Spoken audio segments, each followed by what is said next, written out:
Assalamualaikum warahmatullahi wabarakatuh. Selamat pagi teman-teman mahasiswa semuanya. Minal aizin wal faizin, mohon maaf lahir dan batin.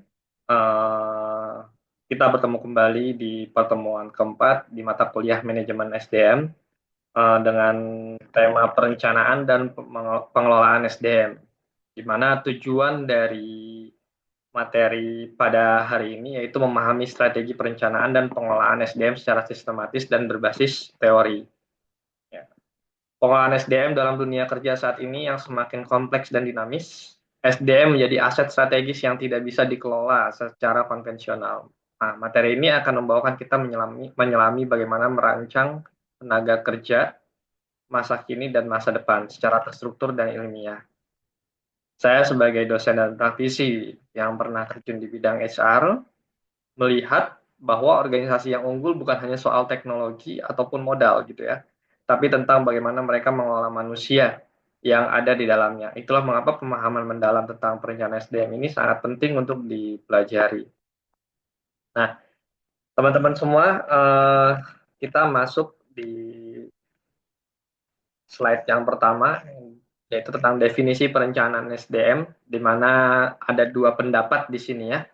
Ada dua pendapat dari Mattis and Jackson tahun 2021 yang menyatakan bahwa perencanaan SDM adalah proses strategis menentukan jumlah kualitas kompetensi tenaga kerja. Ya, proses strategis dalam menentukan jumlah kualitas dan kompetensi tenaga kerja yang dibutuhkan organisasi. Lalu menurut Dessler itu tahun 2020 proses memastikan bahwa organisasi memiliki tenaga kerja yang tepat dalam jumlah yang cukup dengan keterampilan yang sesuai pada waktu yang tepat. Nah, perencanaan SDM adalah langkah awal dari keseluruhan proses manajemen SDM. Nah, kita bisa melihat dari menurut Desolot ini adalah jaminan bahwa kita punya orang yang tepat.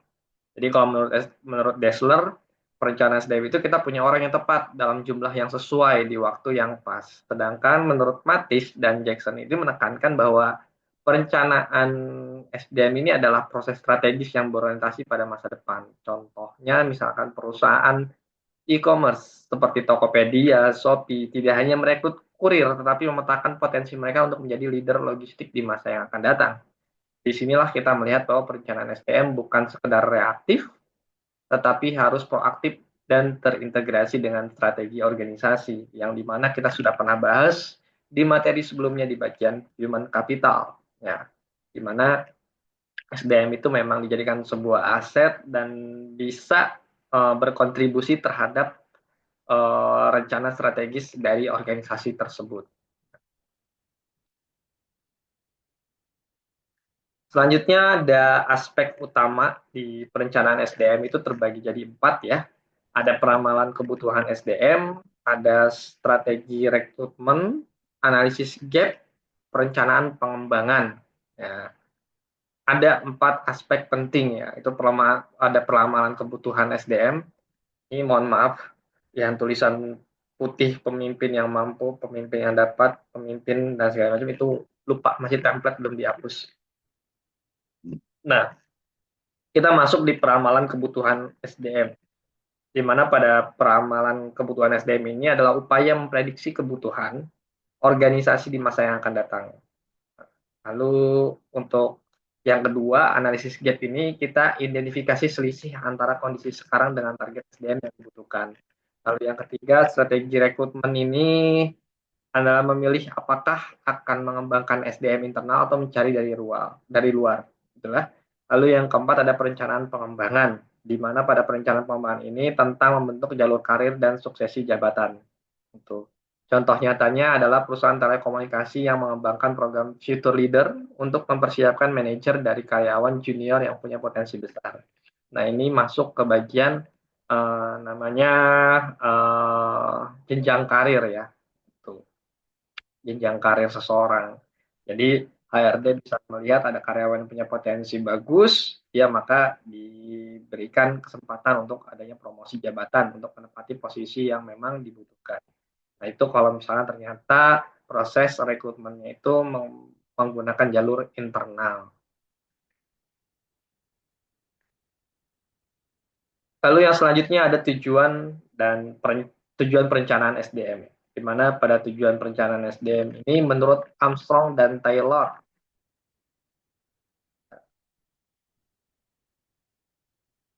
Menurut Armstrong dan Taylor tahun 2020, ini ada tujuan utama, ada 5 tujuan utama. Yang pertama itu menyediakan tenaga kerja yang tepat.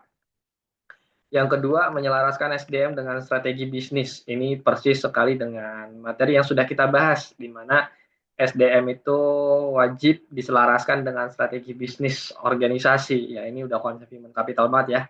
Lalu yang ketiga, menghindari surplus atau kekurangan SDM. Jadi ini tujuan perencanaan SDM, supaya nggak kebanyakan SDM-nya ataupun bahkan kekurangan. Lalu yang keempat, meningkatkan efisiensi anggaran. Jadi dengan SDM, dengan adanya perencanaan SDM, ini bisa meningkatkan efisiensi anggaran untuk organisasi, tidak lebih anggarannya gitu ya, tidak terbuang sia-sia. Lalu yang kelima, mendukung pengembangan dan retensi karyawan. Nah, ini Armstrong dan Taylor menyebut bahwa perencanaan SDM harus diarahkan untuk menyeimbangkan antara kebutuhan organisasi dan kapasitas SDM. Sebagai contoh, misalkan perusahaan yang berfokus pada digitalisasi akan mengurangi tenaga kerja manual dan menggantinya dengan tenaga kerja digital seperti dana analisis gitu ya. Efisiensi anggaran juga penting, jangan sampai kita berlebihan staf yang tidak produktif atau kekurangan staf hingga operasional terganggu. Satu hal lagi, ada retensi SDM yang direncanakan dengan baik cenderung bertahan lama karena mereka merasa karirnya punya arah. Jadi jenjang karirnya jelas. Dengan seperti itu, mereka akan bertahan di perusahaan. Seperti yang sudah disampaikan di materi sebelumnya di Human Capital, ya supaya mereka itu bisa nyaman dengan pekerjaannya. Ya. Dan mereka siap melaksanakan atau mensuksesi uh, rencana strategis bisnis di perusahaan tersebut. Selanjutnya proses perencanaan. Nah, ini ada 5 proses perencanaan SDM ini. Menurut Mondi dan Martocchio tahun 2019 ada 5 tahap utama. Yang pertama itu tahap analisis situasi dan evaluasi SDM. Lalu yang kedua itu ada peramalan kebutuhan, demand forecasting, atau yang ketiga itu ada peramalan ketersediaan atau supply forecasting, dan yang keempat ada analisis kesenjangan atau gap analysis, dan yang kelima itu ada implementasi strategi SDM. Nah, ini adalah 5 tahapan utama dalam proses perencanaan SDM, di mana Mondi dan Marto Choi ini menjelaskan 5 tahapan sistematis ya, dimulai dari analisis situasi, misalnya melihat data absensi, terus beban kerja dan kinerja SDM, lalu kita lakukan forecasting, kebutuhan, dan selanjutnya forecasting ketersediaan, baik internal, promosi, misalkan, maupun eksternal dari pasar kerja. Maksudnya kalau internal itu dari sumber tenaga kerja yang ada di perusahaan tersebut. Kalau misalkan eksternal berarti dari bursa umum gitu. Pegawai apa pelamar-pelamar umum itu sesuai dengan pangsa pasarnya. Nah, lalu juga ada gap analisis digunakan untuk melihat selisihnya dan kemudian kita menyusun strategi rekrutmen, pelatihan atau rotasi gitu. Jadi kalau misalkan ternyata yang dibutuhkan ada di internal, maka nggak perlu ada proses rekrutmen, tapi adanya proses promosi jabatan. Tapi kalau misalkan ternyata di internal tidak ada, bisa jadi kita akan mengambil eksternal dan melihat pangsa pasarnya yang dibutuhkan oleh organisasi tersebut, kira-kira speknya seperti apa, SDM yang seperti apa yang dibutuhkan, kategorinya seperti apa, lalu baru akan dibuat perencanaan rekrutmen dan seleksi gitu untuk memenuhi kebutuhan yang diperlukan oleh organisasi tersebut gitu. Nah, di sini juga ada contoh praktis rumah sakit memprediksi pensiunannya dokter spesialis dalam 3 tahun ke depan, lalu menyiapkan suksesi sejak sekarang. Jadi kan di HRD itu punya database ya, database masing-masing pegawainya, dan itu udah ketahuan kan kira-kira si A, si B, si C itu akan pensiun di tahun berapa, itu sudah ketahuan. Nah, nanti kalau misalkan sudah ketahuan dari analisis hmm, perencanaan tersebut, gitu. Oh, akan ada keluar karyawan tetap 3 orang, maka nanti akan dibutuhkan tuh tenaga penggantinya 3 orang lagi. Nah, 3 orang tersebut itu nanti bisa dilakukan perencanaan SDM. Apakah akan mengambil dari internal ataupun dari eksternal? Itu contohnya. Lalu selanjutnya analisis situasi.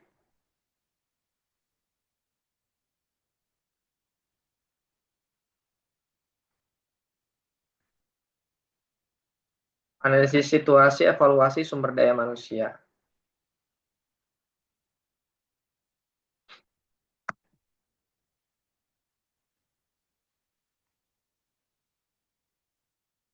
Di mana dalam analisis situasi dan evaluasi sumber daya manusia ini tujuannya itu menilai kondisi tenaga kerja saat ini. Aspek yang dianalisis adalah distribusi dan jumlah tenaga kerja, kompetensi dan kinerja, lalu turnover, absensi, kepuasan kerja. Tadi sudah dijelaskan juga ya di awal. Ini yang akan dibahas begitu.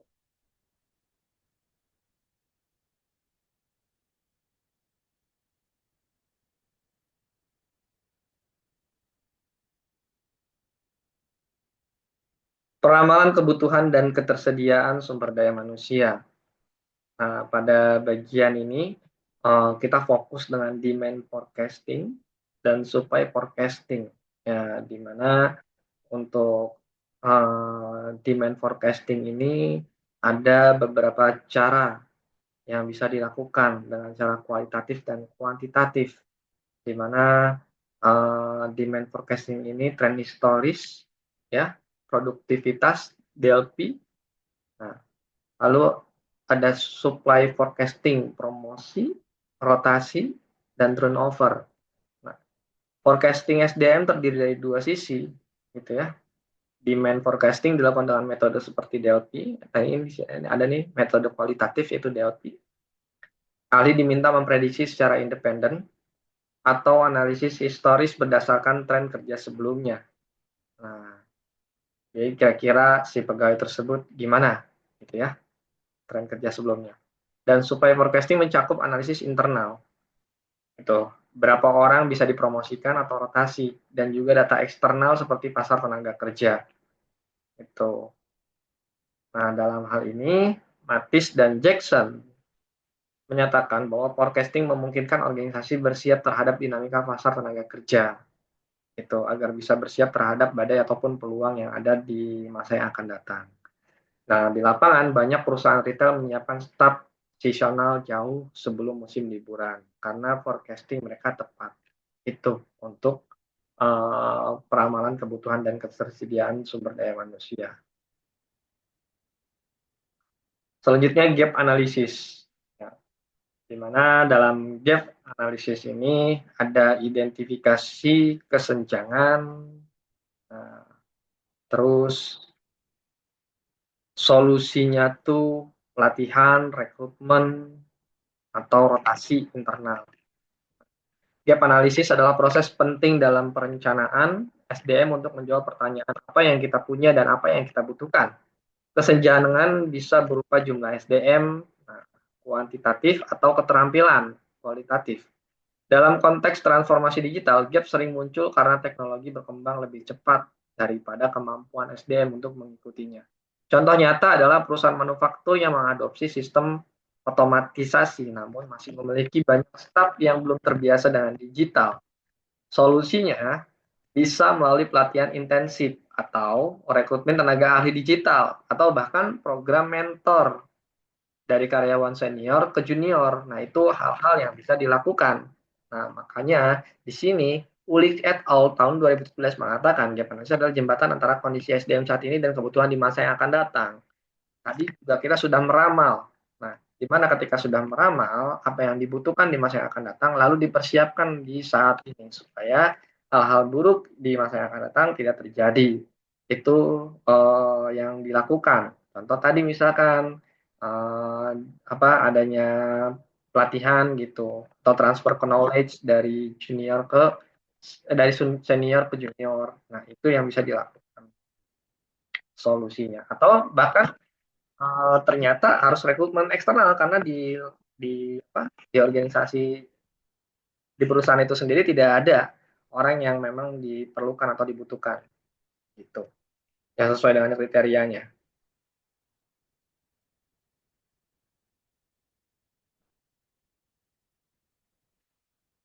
Selanjutnya faktor yang mempengaruhi perencanaan SDM. Ada dua faktor utama, yaitu faktor eksternal dan faktor internal, di mana faktor eksternal ini tren ekonomi, ya, lalu melihat dari regulasi ketenagakerjaan dan teknologi, dan kalau misalnya dilihat dari faktor internal itu strategi bisnisnya, anggaran SDM, dan budaya organisasinya. Gitu. Nah, perencanaan SDM sangat dipengaruhi oleh konteks dari kedua hal ini, itu internal dan eksternal organisasi. Faktor internal seperti strategi bisnis menentukan arah kebutuhan SDM. Misalnya perusahaan yang berorientasi pada inovasi akan membutuhkan SDM yang agile dan kreatif ya. Anggaran juga di sini berperan. Jika anggaran ketat, pelatihan lebih diprioritaskan daripada rekrutmen baru. Jadi dia akan mengoptimalkan karyawan-karyawan yang baru, karyawan-karyawan yang lama gitu yang ada di perusahaan tersebut lalu dilatih untuk mendapatkan keterampilan atau pemahaman baru untuk menghadapi uh, tantangan di masa yang akan datang. Jadi dia mengoptimalkan SDM yang ada gitu. Lalu kalau faktor eksternalnya seperti perkembangan teknologi akan menuntut keterampilan baru, misalnya munculnya AI, mendorongnya kebutuhan akan data analisis dan pengembangan sistem cerdas. Nah, regulasi seperti batas kontrak kerja atau upah minimum juga membentuk pola rekrutmen dan pengelolaan tenaga kerja. Jadi, di mana pada faktor eksternal ini kita bisa melihat ya tren-tren yang terjadi di luar gitu, aturan yang berlaku di undang-undang ketenaga kerjaan, lalu teknologi yang semakin menguasai gitu dan kondisi ekonomi gitu. Armstrong dan Taylor tahun 2020 pun mengatakan bahwa faktor eksternal menciptakan tantangan dinamis bagi organisasi untuk tetap adaptif dalam manajemen SDM-nya. Ya, tadi apakah akan ada pengurangan, apakah akan ada penambahan. Nah, ini bisa berpengaruh karena dari faktor eksternal gitu ya. Lalu selanjutnya analisis kebutuhan SDM. Dessler tahun 2020 mengatakan analisis kebutuhan SDM membantu organisasi dalam merencanakan tenaga kerja ideal yang fokus pada jumlah, kuantitas, pada kualitas, kompetensi, dan distribusi tenaga kerja. Analisis kebutuhan SDM dilakukan untuk memahami berapa jumlah tenaga kerja yang ideal, keterampilan apa yang harus dimiliki, bagaimana distribusinya antar divisi. Contohnya mungkin sebuah rumah sakit swasta di Jakarta melakukan analisis kebutuhan tenaga medis dan menemukan bahwa bagian IGD kekurangan perawat dibandingkan poliklinik. Maka mereka menyesuaikan rasio dan melakukan pelatihan ulang untuk efisiensi layanan. Transformasi digital menuntut analisis ini terus diperbarui. Gitu. Misalnya sistem pencatatan manual diganti ERP dan karyawan harus dilatih ulang agar tetap relevan.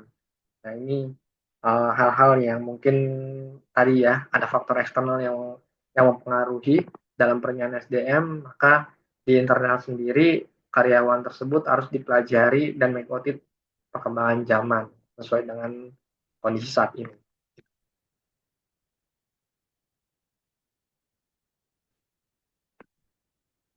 Ini ada beberapa metode analisis kebutuhan SDM yang bisa dilakukan menurut Martins dan Jackson tahun 2021, yaitu ada yang pertama workforce analysis, dua job analysis, tiga kompetensi based analysis, empat workload analysis, dan lima gap analysis. Dan ini bisa dilakukan oleh HR, terserah dia akan menggunakan metode yang mana.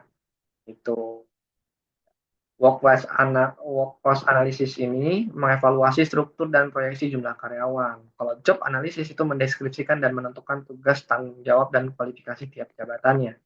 Jadi dia menganalisis jabatan tuh kalau job analysis. Lalu kalau misalkan kompetensi based analysis itu menilai keterampilan inti yang dibutuhkan dalam organisasi. Kalau workload analysis itu menghitung beban kerja karyawan dan kecukupan SDM. Sedangkan gap analysis itu membandingkan kondisi saat ini dengan kebutuhan di masa yang akan datang. Jadi kalau misalnya pakai gap analysis, salah satunya ya kita memprediksi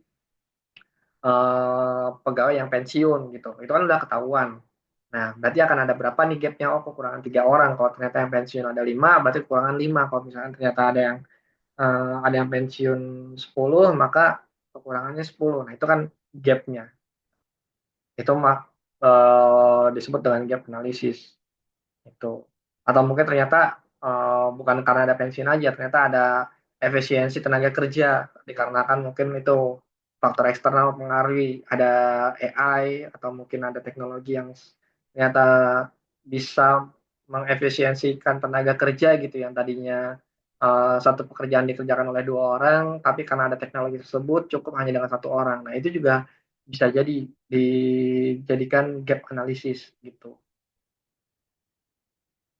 Kalau job analisis biasanya ini hal yang dilakukan oleh HR itu dilihat dari beban kerja atau jabatan yang perlu dilakukan gitu ya, tanggung jawab dan kualifikasi tiap jabatannya.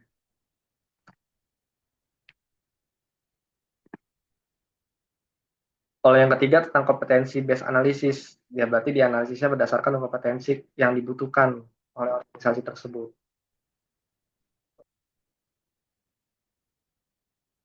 Kalau workload analysis berarti sesuai dengan beban kerjanya. Ini ada juga contoh, misalkan perusahaan logistik menganalisis beban kerja sopir pengantar selama musim promo. Jika satu sopir membawa lebih dari 100 paket per hari, maka workload-nya sudah terlalu tinggi dan bisa menyebabkan burnout. Gitu. Berarti harusnya ditambah lagi itu dalam musim promo. Tantangan dalam analisis SDM, Mondi dan Martocchio tahun 2019 menyatakan bahwasanya tantangannya terdiri dari 3. Yang pertama, teknologi yang cepat berubah, 2, ketidakpastian ekonomi, dan 3, keterbatasan anggaran.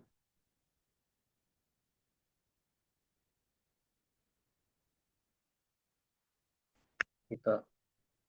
Ya, beberapa tantangan utama yang sering muncul dalam analisis SDM adalah teknologi yang berubah cepat, misalnya kebutuhan skill di bidang digital marketing atau machine learning yang tidak bisa ditutupi hanya dengan pelatihan singkat. Lalu yang kedua, ketidakpastian ekonomi ini seperti saat pandemi kemarin, banyak perusahaan yang harus merombak rencana SDM karena penurunan pendapatannya.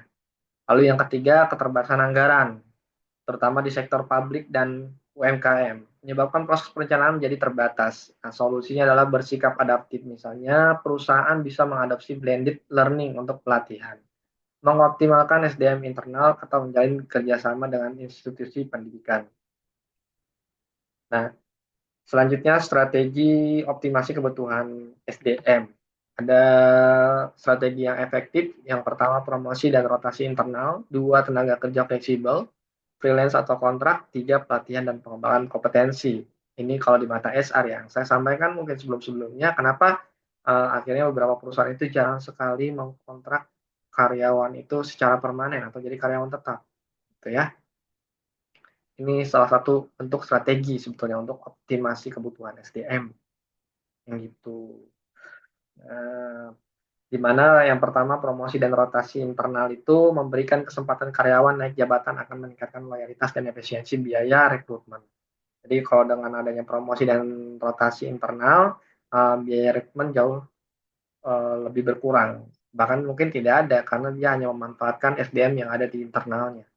Lalu yang kedua, tenaga kerja fleksibel. Kenapa ini akan salah satu bentuk strategi optimasi kebutuhan SDM? Karena dengan merekrut karyawan freelancer atau kontrak dalam jangka pendek itu bisa menguntungkan kebutuhan organisasi secara musiman itu sebagai kebutuhannya. Tuh. Jadi nggak terlalu beban ketika misalkan mereka jadi karyawan tetap, maka gaji rutin tiap bulan itu harus ada terus. Tapi kalau misalkan karyawan freelance dan kontrak, ya hanya setahun, udah gitu putus. Kalau misalnya ternyata di tahun selanjutnya SDM-nya sudah tidak dibutuhkan lagi, ya tidak lagi dilanjut kontraknya. Tuh. Lalu yang ketiga, pelatihan dan pengembangan kompetensi. Nah, ini investasi dalam pelatihan jangka panjang akan meningkatkan produktivitas dan mengurangi kesenjangan kompetensi. Perusahaan startup sering menggunakan strategi ini karena sifat kerjanya yang dinamis. Bahkan Google dan Amazon punya program pelatihan internal yang sangat terstruktur karena mereka percaya pada pengembangan jangka panjang. Selanjutnya strategi pengelolaan SDM ini ada tujuannya itu produktivitas, kompetensi sesuai kebutuhan, kepuasan kerja dan biaya kerja positif. Ya.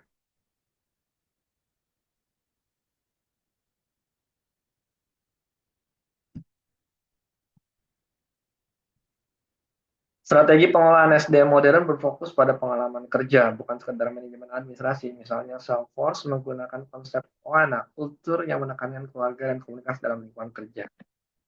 Memanfaatkan AI digunakan untuk analisis turnover, prediksi performa, hingga screening CV. Di Indonesia, beberapa perusahaan besar sudah mulai mengimplementasikan SR analitik berbasis AI. Agile HR menekankan fleksibilitas kerja dan pengambilan keputusan cepat relevan untuk perusahaan yang bergerak di bidang teknologi atau layanan cepat. Dan terakhir, budaya kerja yang inovatif bukan hanya jargon. Ini perlu diciptakan melalui kepemimpinan yang inklusif, komunikasi terbuka, dan sistem kerja yang mendukung serta kreativitas.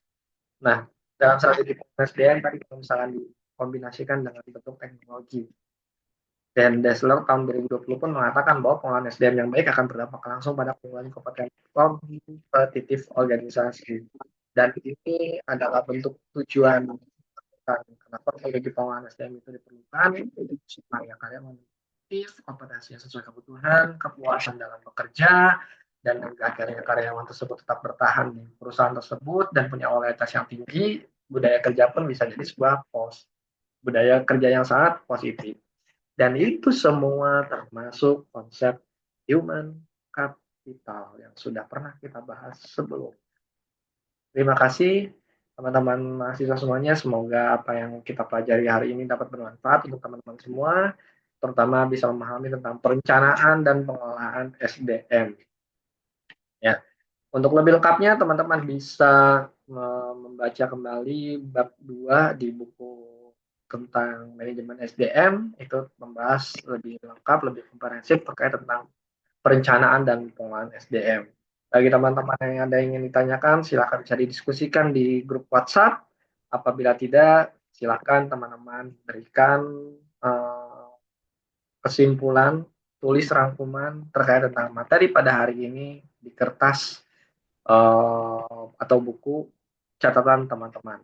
Jangan lupa difoto, jadikan PDF, dan taruh atau upload di link LMS. Terima kasih, selamat siang, semoga sehat selalu. Sampai bertemu kembali di pertemuan kelima saat offline. Saya tutup dengan alhamdulillah, alhamdulillahirabbil alamin. Assalamualaikum warahmatullahi wabarakatuh.